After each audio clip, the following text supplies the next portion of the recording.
Ética e Política, por Renato Janine Ribeiro. Professor Janine, qual a sua avaliação da postura dos líderes mundiais e brasileiros no combate à pandemia do novo coronavírus? O combate ao coronavírus é a prioridade absoluta hoje no mundo, não apenas no Brasil. A primeira-ministra, chanceler, na verdade, da Alemanha, Angela Merkel, disse isso muito bem quando comentou que é a crise mais severa, a situação mais grave que temos desde o fim da Segunda Guerra Mundial. Quer dizer, desde a derrota do nazismo não tivemos algo tão terrível pela potencialidade, não estou falando apenas o número de mortes, eu estou falando o risco tremendo que isso tudo acarreta, o fato de que não sabemos onde vai parar essa mortandade. Nesse ponto, o governo brasileiro tem sido um dos piores do mundo. O governo brasileiro recusou-se a reconhecer a existência do fenômeno, minimizou constantemente e tem, seguidas vezes, procurado desfazer o que está sendo feito ou pela sociedade civil ou pelos governadores dos estados. Mesmo governadores de estados muito conservadores, como de São Paulo e Rio de Janeiro, tomaram medidas corretas. Mesmo o ministro da Saúde tomou medidas corretas, embora ele esteja o tempo todo sendo controlado pelo presidente da República, que parece ter muita inveja ou ciúme de quem se projeta e procurar desfazer o que é feito de bom em torno dele. É a única explicação que eu consigo ter. Então, essa é uma situação que deveríamos considerar gravíssima. Deveríamos entender que numa situação dessa a prioridade é salvar vidas, é salvar a saúde das pessoas. Então isso é mais importante que todo o resto. O ministro da Economia não sabia que havia possibilidade de suspender a meta fiscal ou em caso de calamidade pública. Tiveram que os assessores dele dizer isso, que é espantoso. Quer dizer, como alguém pode querer gerir a economia de um país sem saber um dado absolutamente básico, ou seja, que há situações extremamente graves, gravíssimas mesmo, excepcionais, que permitem ou determinam uma exceção ao sistema de controle dos gastos públicos. Então, estamos diante de uma situação muito delicada, quer dizer, em que o governo federal não consegue agir bem, em que o presidente da República sabota medidas dos ministros ou dos governadores, não oferece alternativas, minimiza constantemente o que está acontecendo e não sabemos qual será o tamanho da mortalidade com isso tudo.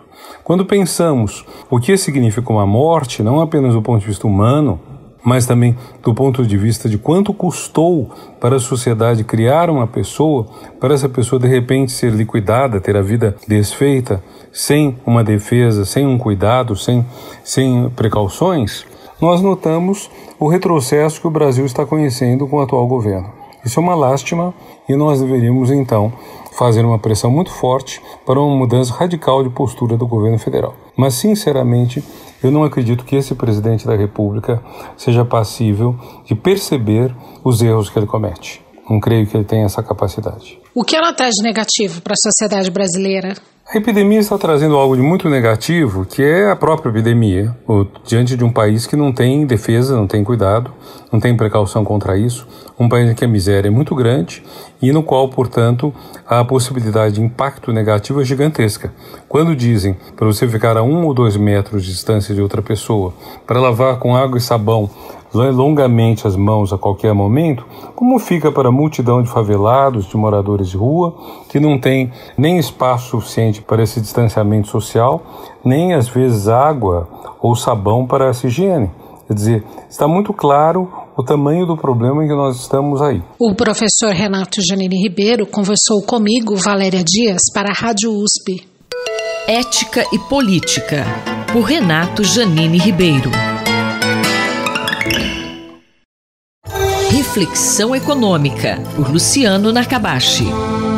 Professor, com todo o problema gerado pelo avanço do novo coronavírus, a projeção do crescimento do PIB sofreu um corte importante. Por quê? Então, quando a gente olha essa piora nas expectativas em relação ao crescimento da economia brasileira, que foi ajustada de forma muito rápida nessa última semana, tem a ver com a força e a facilidade da disseminação do coronavírus não só no Brasil, mas em outros países, né, nas Américas de uma forma geral, que na últimas 2 semanas a gente vem presenciando uma disseminação muito grande. E com isso, né, essa parada por parte de vários países, de algumas atividades, redução de aglomeração, pessoas indo menos ou não indo, parando de ir no comércio, serviços, tudo isso tem contribuído para essa redução das expectativas, inclusive com alguns analistas prevendo um crescimento menor em 2021. A gente não sabe muito bem a extensão dessa pandemia, no sentido de espaço de tempo, quantas pessoas ficarão infectadas ao redor do mundo e por quanto tempo durará, né? A China, que está reduzindo a quantidade de casos, já está preocupado com uma segunda onda pela questão de pessoas de outros países que chegam na China. Então pode ser que seja algo que se estenda muito mais do que esperava-se inicialmente. Por isso, né, a gente percebe esse ajuste das expectativas das pessoas, mas ainda existe muita incerteza. A gente não sabe muito bem ainda qual que será o impacto na economia brasileira e na economia mundial em 2020 e 2021. A gente sabe que vai ser maior do que a gente pensava 2, 3 semanas atrás. O que deve ser feito, então, para amenizar esse cenário? A gente percebe, né, os governos estaduais colocando quarentena. Eu acho que tem que ter, em primeiro lugar, uma sincronia do governo federal com os governos estaduais, ter mais conversa entre eles, para que se chegue a soluções o mais rapidamente possível e que sejam soluções necessárias para esse momento tão atípico que a gente está vivendo. Então falta essa coordenação maior por parte do governo federal com os governos estaduais. Indo para a parte econômica, eu acho que os juros, né, a gente tem que abaixar mais os juros, tem que os bancos públicos, principalmente porque a gente acha que não pode esperar nesse momento dos bancos privados, uma política de fornecimento de capital de giro para as empresas que vão sentir dificuldade nesse momento. Várias empresas aí com redução de demanda, algumas com praticamente paralisação. As que sofrem mais são as pequenas empresas, os trabalhadores também, né? Alguns vão perder o emprego nesse momento. Pequenos ou microempresários, conta própria, setor informal vão ter uma queda muito acentuada da renda. Então o governo tem que estar muito atento a isso. Eu acho que é o momento de fornecer capital de giro para as empresas a um custo zero, taxa de juros zero, através dos bancos públicos. Seria bom, né, que os privados também se juntassem nesse momento a esse tipo de esforço. A gente tem que ter mais solidariedade nesse momento, ajudar aquelas pessoas que precisam. Só que não só o governo, né? A gente pode fazer a nossa parte, a gente pode ajudar o vizinho que está com dificuldade para fazer compras, continuar pagando o salário da empregada, da faxineira que deixou de vir, porque é um momento, né, que a gente precisa estar unido como nação e estar ajudando das diversas formas possíveis. Então a gente precisa ter esse sentimento e o governo tem que estar colocando a coordenação, as decisões de auxiliar essas empresas, as pessoas que vão estar em mais dificuldade, né? São as pequenas, microempresas. E eu acho que tem que colocar mais dinheiro na mão das pessoas e talvez até das empresas. De fato, o governo chegar lá e começar com um programa forte de colocar, né? Vai ter que imprimir mais moeda. Por um lado, a gente pode pensar em redução da taxa de juros e por outro lado, a gente pode pensar em de fato o governo estar colocando dinheiro na mão das pessoas para que elas possam, primeiro, aumentando a demanda da economia nesse momento que é difícil, apesar das pessoas ficarem em casas, elas vão estar consumindo. E por outro lado, ajudar aquelas empresas, aquelas pessoas do setor informal que nesse momento ficam sem dinheiro por uma queda muito grande da demanda. Eu acho que tem que de fato colocar mais dinheiro diretamente na mão das pessoas, não como empréstimo, mas como um dinheiro que vai do governo. O governo vem agindo nesse sentido na questão de baixa renda, um aumento aí de R$200, mas eu acho que é muito pouco. Eu acho que tem que aumentar mais essa renda por mais tempo, porque a gente está passando por um momento que é muito atípico. A gente tem que pensar em soluções que são fora do cotidiano das ações do governo. Eu sou Gabriel Soares, conversei com o professor Luciano Nakabashi da FEA USP Ribeirão. Reflexão Econômica, por Luciano Nakabashi. Na cultura, o centro está em toda parte, por Martin Grossman. Professor, o que o senhor tem a dizer para os nossos ouvintes neste momento de tanta preocupação? Leila e ouvintes da Rádio USP, em meados de outubro do ano passado, compartilhei com vocês uma experiência que tive no Japão quando ali estava desenvolvendo pesquisa, a convite da Universidade de Waseda. E fiz uma gravação justamente no momento que o tufão Hagibis passava por cima da ilha, né, devastando, causando imensos prejuízos, mortes, né? E dizendo dessa relação mesmo dos japoneses com fatalidades ou com fenômenos da natureza como esses, né? Uma vez que eles estão muito sujeitos ao serem uma ilha no meio do Pacífico, né? Ou serem um arquipélago no meio do Pacífico.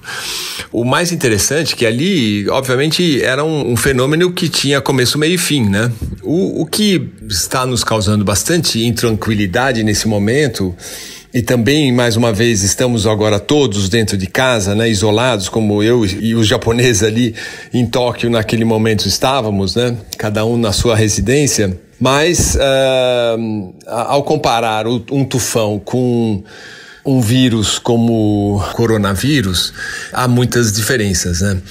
Porque ali eu senti uma certa tranquilidade dos japoneses diante desse fenômeno. E aqui o sentimento geral é de intranquilidade, de preocupação, né? De uma angústia diante de algo que, claro, nós não conseguimos ver nem notar, né? Mas que está em toda parte e que pode nos contaminar, né?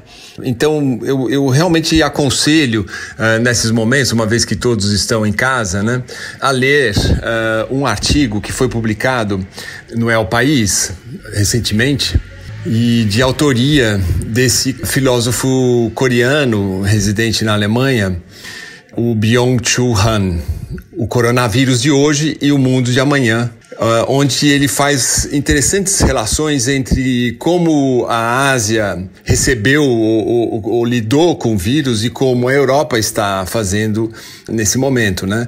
Que, claro, repercute aqui para nós como nós estamos lidando com essa crise. Além desse artigo, o senhor tem outra recomendação? Em paralelo à leitura do artigo no Jornal Espanhol, recomendo o documentário Indústria Americana, que está na plataforma Netflix. Por quê?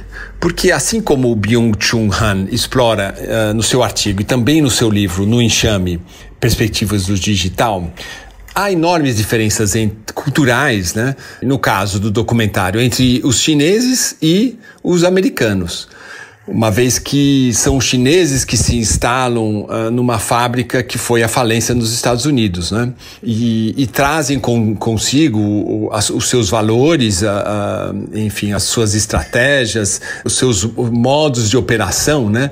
Para uma cultura como a norte-americana. Então, a fábrica, né? O chão de fábrica vira também esse campo de conflitos entre diferentes culturas.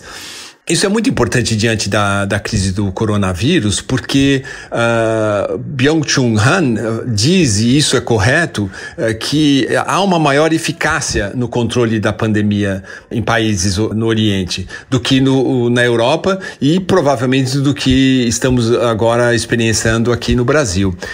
E assim sendo, o entendimento cultural é muito valioso para entendermos não só o que estamos passando nesse momento, mas para iniciarmos um pensamento prospectivo, né, pensando no futuro de como vamos sair dessa. O professor Martin Grossmann conversou comigo, Leila Kiyomura, para a Rádio USP.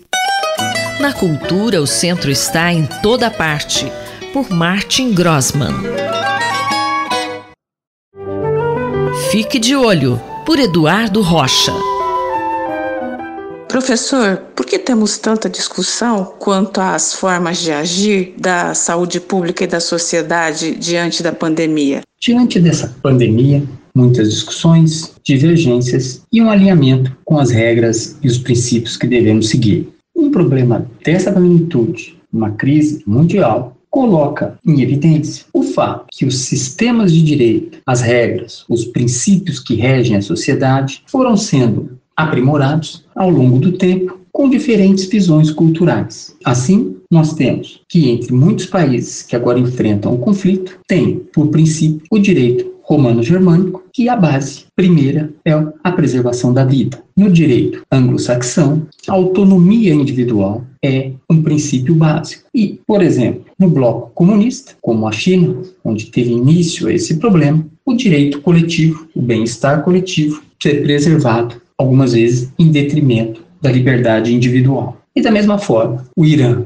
também é um dos países que sofre grandemente com a pandemia do coronavírus, tem os seus princípios, as suas regras de convivência em sociedade, regidas pelo direito teológico. Dessa forma, ainda que o princípio geral tenha sido formado para que o bem comum, o bem-estar da humanidade, seja o resultado final, as maneiras de se atingir esse objetivo muitas vezes divergem entre sociedades que evoluíram de forma separada, independente, e também entre comunidades que muitas vezes professam religiões, crenças de maneira diferente.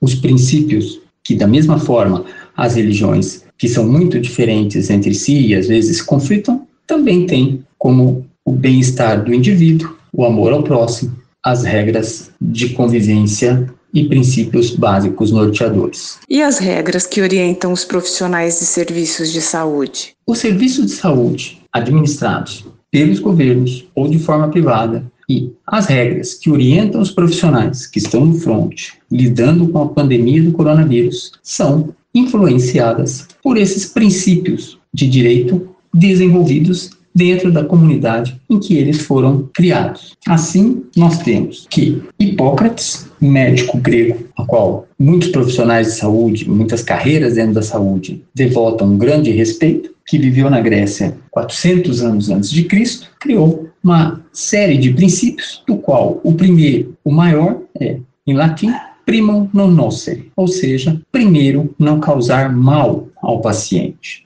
Outro médico, muito admirado, que viveu em países onde o direito anglo-saxão foi a base dos princípios legais, Sir William Osler, no século XIX, dizia, entre muitos dos seus princípios, que importa mais o paciente que tem a doença do que exatamente a doença que o paciente tem. Dessa forma, dando essa conotação de que o aspecto da liberdade individual, dos direitos individuais, são também relevantes. No Brasil, vamos lidar com essa difícil crise da pandemia, que já começa e já nos cerca há algumas semanas, e temos um código de ética bastante bem consolidado, revisado recentemente, que está na cabeça dos profissionais de saúde, onde uma mescla dos princípios anglo-saxão e romano-germânico conduzem a linha mestra, sempre preservando a saúde, a individualidade e a privacidade dos pacientes, procurando levar as melhores condições de saúde indistintamente de qualquer outra separação entre as pessoas.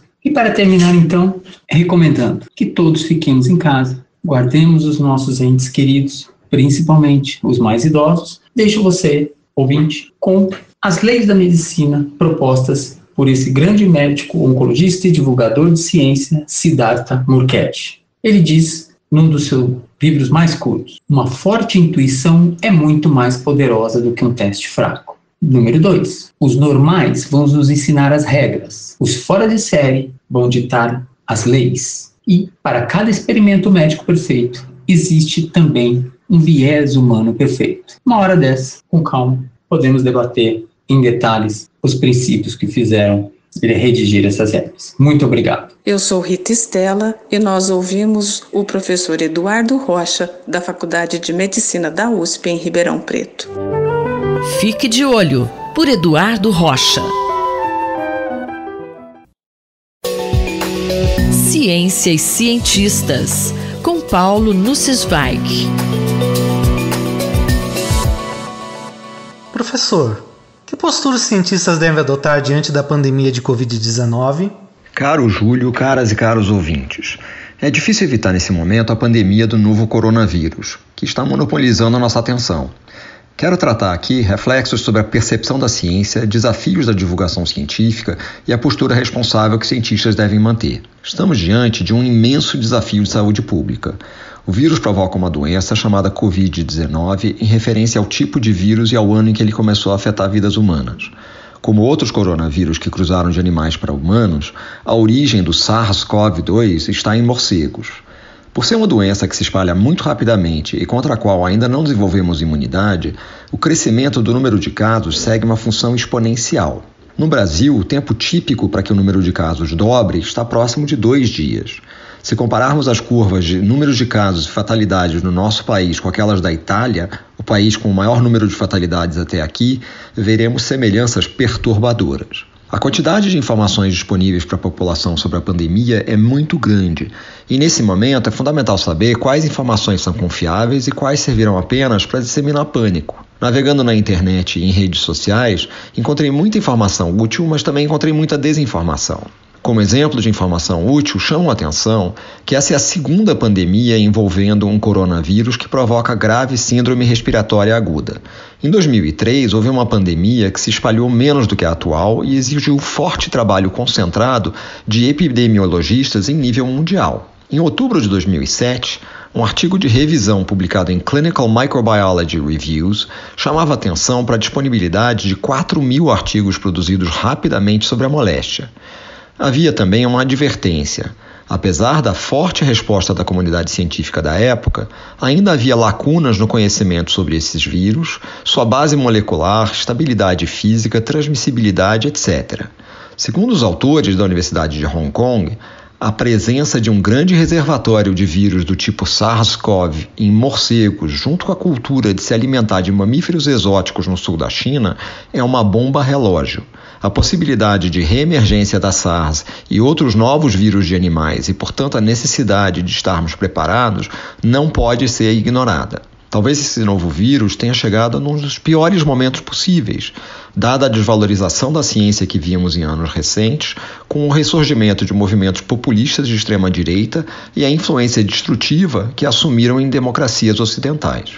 Você pode mencionar alguns alertas sobre a necessidade de divulgação responsável de informação? Quero mencionar 2 artigos de alerta.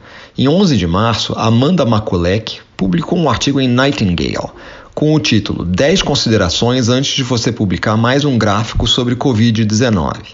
Ela menciona que muita gente passou a produzir informação visual com base em análises de dados que muitas vezes são incompletos ou mesmo não deveriam ser tratados em conjunto. Análises epidemiológicas são bastante complexas e, especialmente durante pandemias, dependem de modelagem, pois não há total confiabilidade dos dados recebidos. Por exemplo, diferentes regiões podem ter uma cobertura bem maior ou menor de testes de infectados, dificultando especialmente a análise de infectados assintomáticos. De modo geral, concordo com os alertas, mas discordo da ideia de que só especialistas podem fazer as análises.